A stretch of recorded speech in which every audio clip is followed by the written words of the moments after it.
Эти два простых салата отличаются друг от друга лишь одним ингредиентом. В одном случае это морковь, в другом свекла. Чеснок, сметана и соль в них общие.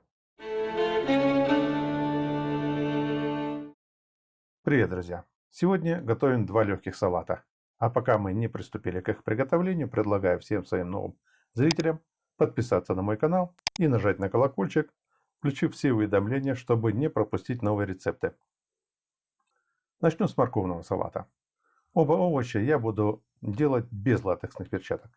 Беру крупную терку и просто натираю морковь. Откладываю ее пока в сторону.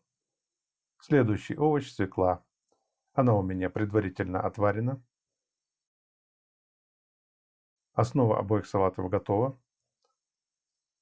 Остается тертые овощи подсолить по вкусу, и вегетарианские блюда уже готовы. Но у нас будут не совсем вегетарианские блюда.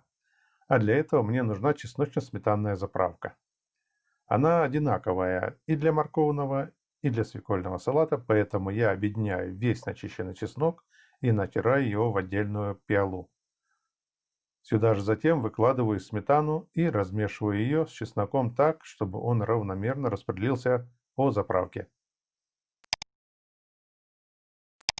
Теперь собираю салаты. Половину соуса из сметаны и чеснока смешиваю с тертой морковью.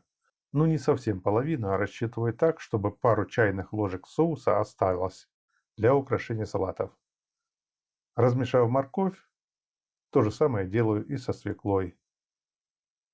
По окончании оба салата выкладываю в салатницы для подачи и украшаю каждый ложечкой соуса сверху и веточкой зелени петрушки. Готово. Приятного аппетита!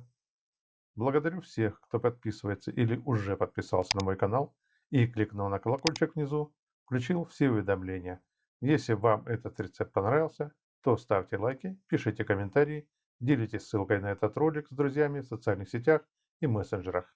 Пока!